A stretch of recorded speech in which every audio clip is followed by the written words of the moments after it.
Hello everyone. Hope all of you are doing well. Welcome to biology class. Today we are going to learn about biotechnology. In this chapter, you may find about why bacteria are used in biotechnology and genetic engineering, how yeast is used to make ethanol and bread, the use of pectinase and other enzymes in industry, and how penicillin drug is made. So let's get started.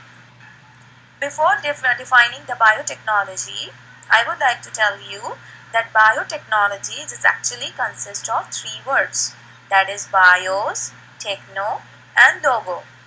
Bio means life, techno means tools and logo means study of. So what is the meaning of biotechnology? The study of tools from living things. So what is biotechnology? Biotechnology is the branch of science in which we study about living things that are used to make new products, or in other words, the use of living organism or processes to make products useful for mankind or to make products that we want. Students, we have been using microorganisms for thousands of years. For example, bacteria have been used to make cheese and yogurt. Yeast has been used to make ethanol and bread.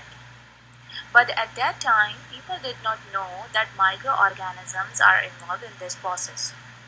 But today still, we are using these microorganisms to make products. But apart from this, we also use microorganisms to make new products such as enzyme. In 1970s, a new branch of biotechnology emerges in which scientists first time find out how to take one organism gene and put into a different one. This is called genetic engineering. Quite interesting. Later in this chapter, we will discuss about genetic engineering in detail.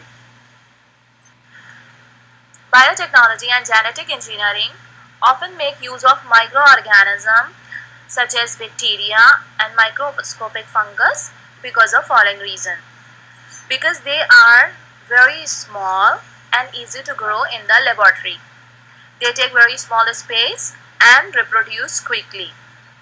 Like for example, reproduction time of bacteria is just 20 minutes. And there is no ethical issue like those that might arise if we used animals. And also bacterial cells are different from animal and plant cell, but we share the same kind of genetic material, that is DNA. Like for example, the genetic code is same for bacteria and for human cell.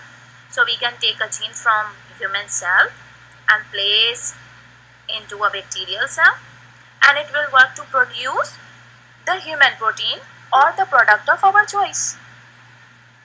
And one important thing is, bacteria possess a circular DNA which is called plasmid.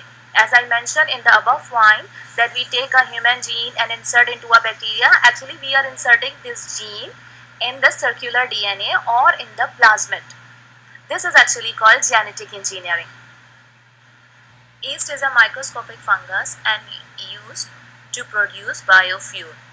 Yeast has ability to respire anaerobically. When it does so, it produces ethanol and carbon dioxide. The ethanol produced by yeast is sometimes called bioethanol, and it is used as a fuel. How ethanol is produced, you will see in the next slide. So let's discuss the steps of bioethanol production. Maize crop plant usually used in this process. Maize is treated with amylase enzyme which break down stored starch to glucose. Then yeast is adding into the mixture. Yeast respire anaerobically and utilize glucose and produce carbon dioxide and ethanol. Ethanol is separated from mixture by distillation process. The ethanol produced It contains less energy as compared to fossil fuel. So it combines with gasoline or petrol to make fuel for vehicle engines. There are some arguments against growing crops to make biofuel, which are as follows.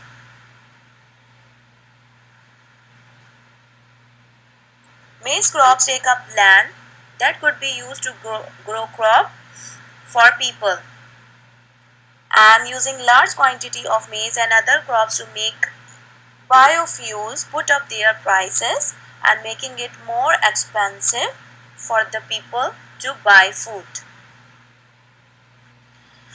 Yeast is also used in the making of bread. Bread is actually made from flour, which is made by grinding cereal crop. Most bread is actually made from wheat flour. Flour is actually contain a lot of starch and protein, gluten. Following are the steps involved in bread making. The flour is mixed with yeast and water, and then amylase enzyme break down starch in the dough to make maltose and glucose. Yeast utilize this glucose and respire anaerobically and produce carbon dioxide, which makes bubble and cause the dough rise. On the other hand, gluten make the dough stretchy. Anaerobic respiration also makes alcohol, but this is all broken down when the bread is baked. And baking also kills yeast. Microorganisms are of two types: useful microorganism and harmful microorganism. Yeast belongs to the class of useful microorganism. So that's why it does not cause any harm for us.